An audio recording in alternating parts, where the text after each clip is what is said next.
Hello everyone, thank you all for joining us. Today we are very happy and proud to have Saumya Sharma with us. Saumya, obviously as you all know, was able to secure rank 9 in her first attempt in UPSC this year. So Saumya, let me first congratulate you for this no mean feat. And to start off, let me just simply ask you, how has life changed since the results have been out?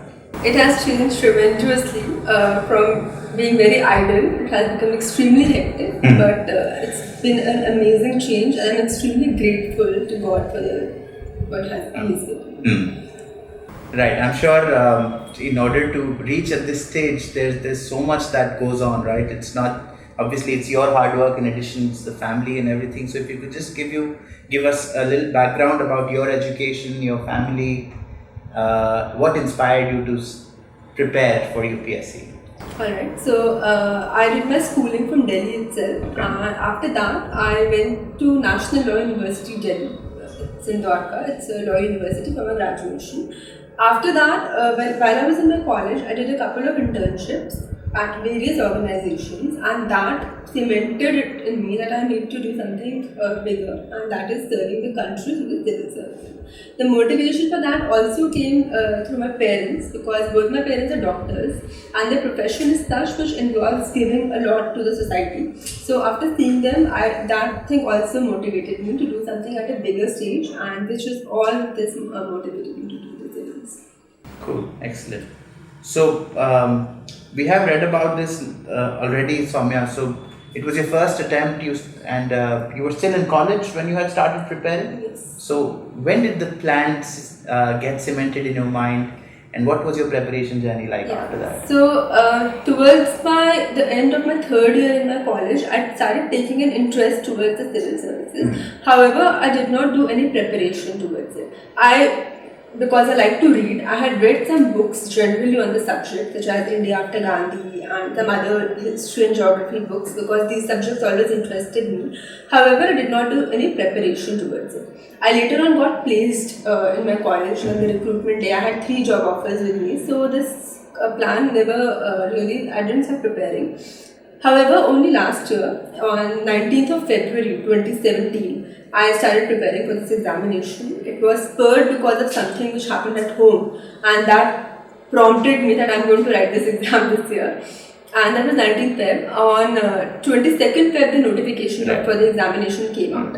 So the same day I registered myself, and from 19th Feb onwards, still very surprisingly, 19th Feb 2018, which was the day of my interview. Okay. So it was a whole 1 year cycle, but I have to tell you that during this 1 year, I was just studying. I did not do anything else in my life. And because of the lack of time on my hands, I had to put in extremely long hours, which I would honestly not recommend to anyone, because it is very, very tiring and exhausting. But I have to do it, and that was the whole journey towards it. Got it. So 19th Feb till 18th June, talking about prelims first. Yeah. So did you focus purely on prelims for that 4 months or those few months, or was it a more comprehensive approach looking at mains and prelims together? No, it was only prelims preparation, because when I was looking at the probability of clearing prelims, that was definitely way lesser than the probability of clearing mains later on. So I did not want to lose out in the prelims itself. So my preparation was solely focused on prelims. I started by reading all the standard textbooks like Lakshmi Kant, Gochar-Yong, or the NCERT, just to prepare myself for the prelims. However, because like I said, I have always been reading newspapers since my childhood. This is something I've been doing. So I was always very aware of what is happening. So because of that, I did not have a lot of trouble preparing for mains after prelims, because I believe I had a good base for this. Okay. So that preparation was just for prelims. I did like the current affairs, and from a practice lots of tests. I joined test series. Did not take any question at any stage of the examination. However, I joined multiple test series. So, yeah. I see. Okay. So then, right after prelims, did you feel you had enough time to cover everything that was required for mains? No, I did not. In fact, I thought I'm extremely short on time, because my optional subject, I hadn't touched it. Which was law? Yes. Okay. But lucky for me again, law is something I spent 5 years of my life studying in college. So also because I was sincere in my studies even in college, I had my notes from college time. Okay. So the bulky portion of the law syllabus, such as constitutional law, criminal law, all of that I had my very comprehensive notes on. So I was able to pick up, but definitely after prelims, I barely took like a break of a day. And that was it. After that, I had to start studying again for mains because there are some vast topics such as world history, internal security, and all of these topics I hadn't touched before. Right. So definitely never, not once during this preparation did I ever feel that time is on my side. However, I was always looking at the positive picture that I can still try to maximize the effort I'm putting in these limited hours, and that's what I did. Excellent. So, while talking about preparation and everything, two things that typically come out. One is, for example, again, we've read that when you were appearing for mains, you were not feeling quite well, right? You were down with viral fever during those days. And also how you have a hearing impairment for quite a while now, right? So, how have those things helped you shape your journey so far? Yeah, so I will first start with my hearing impairment, and I believe that whatever these two challenges that you're talking about definitely have made me a stronger person, if I look at it, because these were really low points of my life. So when I was 16 years of age, I lost my hearing, and this was very sudden. It happened very abruptly, and I have a profound hearing loss, about 80 to 90%. I use my hearing aids to hear well. Okay. During that point of time, I was in 11th standard in my school, and my life was going on pretty well until then. So it was a huge setback for me, and it took me a lot of time to accept that this has happened. However, eventually I accepted it, and I made peace with it. That okay, this has happened, I can't do anything about it, I just need to pick myself up and move on. So with this thing in my mind, I studied well in my law school, and again for the UPSC thing. So the thing is, what I want to tell you all viewers is that no matter what life throws at you, please don't get discouraged. Just pick yourself up and move on, because you never know what might happen later. About the time when I fell sick during my mains, again, so like I just told you, I had very limited time, I was studying a lot, and just before the mains examination, I got sick. First of all, I had a muscle spasm in my right hand. Couldn't even lift a pen. So it was extremely bad for me, that entire episode. Some physiotherapy was to be done just a day before the essay examination. I finally had to take a very potent painkiller, and it subsided. Then I caught viral fever. And it was catching up, like the exams happened on Saturday was essay, Monday and Tuesday were the GS papers. Right. Saturday my fever started catching up. Entire Sunday I was in bed. Couldn't revise anything, could not do the short notes and anything I prepared for. Monday, Tuesday, including Sunday as well, my room was converted into kind of a bed in a nursing home. Because my parents are doctors, again I got very lucky with that. I was getting intravenous drips thrice a day, morning, afternoon, evening, including during the time when I went to write my papers, in the lunch break, I used to get these drips.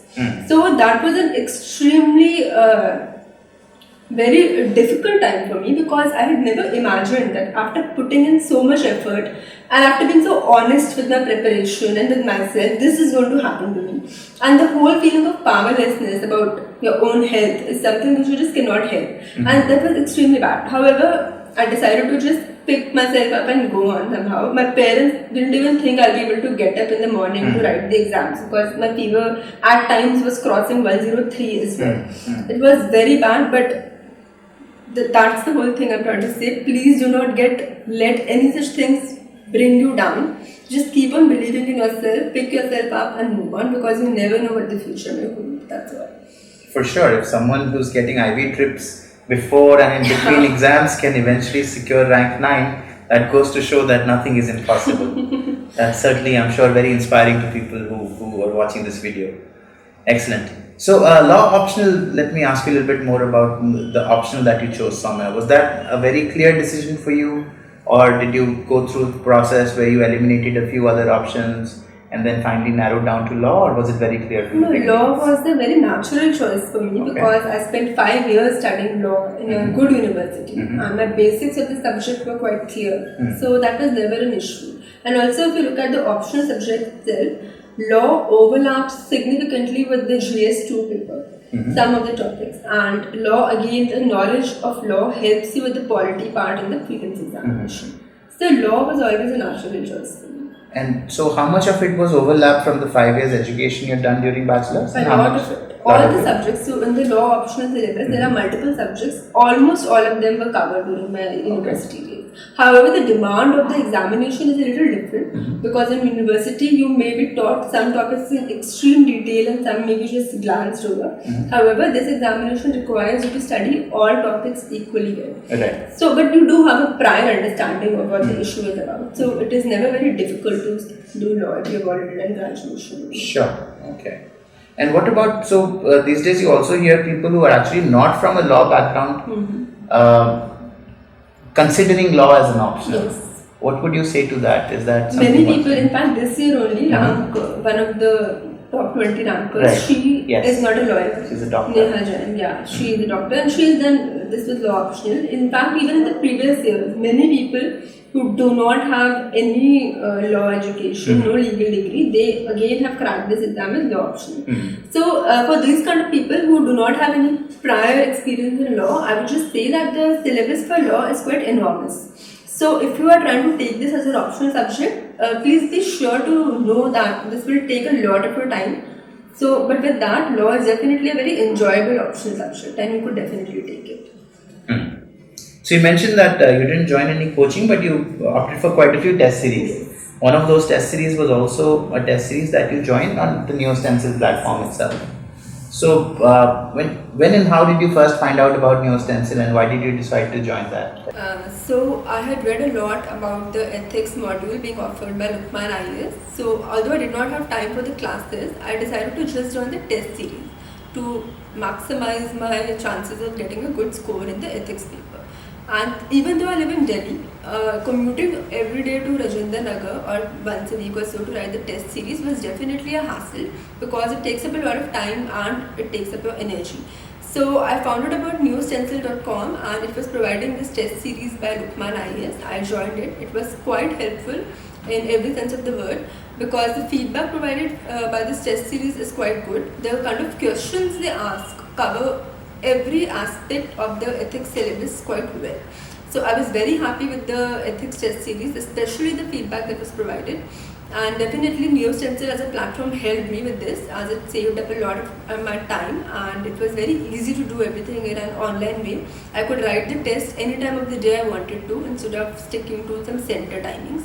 And Lukman IAS test series again I would say is crucial in my getting a good ethics score this time because the kind of practice I got after solving multiple case studies, after getting feedback, all of that helped. So that was all. It quite helped me a lot. And you were comfortable with the online medium, the way the test series were handled and everything? It was quite comfortable. Okay, sure. So now that the results are out and until the training begins end of August, so what's going on through your mind these days? I mean, is it more a sense of responsibility? Is it more a sense of achievement? What kind of emotions are going on these days? The emotions definitely are one of great gratitude and responsibility. Because now it feels like definitely I have reached the stage, but there's a lot to be done now. This is just the beginning. It's just the beginning. I was lucky to have a good opening to the saga, but the saga shall continue and there's a lot of work to be done. Correct, for sure. So certainly that you're clearing it in the first attempt itself, the journey that you've been through so far, that's certainly very inspiring. I'm sure a lot of people will take away a lot of great points from that. So any parting remarks of the people who are listening to the video, anything you'd like to recommend or anything that you have learned over your journey? To everyone who's preparing for this examination, I would just give you a very simple message. First of all, be honest with yourself and be honest with your preparation. Because if any time you're faltering, it's just you who will suffer for it. So you have to be very honest. Second thing is that please respect each and every stage of the examination and each and every paper in the examination. because only consistently good performance in all papers will lead you to a good result. So do not take any part of the examination lightly. And thirdly, which is the most important, is that never stop believing in yourself, because this is something I can say with my entire life story as has been. There were multiple moments where I could have just sat down and decided to not go on and just to give up on how things were turning out for me. But do not stop believing in yourself, and that's all. Don't give up. Do not stop believing in yourself. Yes. That's a great note to end on. Thank you very much, Saumya, for your time. So much. Congratulations for your huge success and all the best for the future. Thank you so much. Thank you.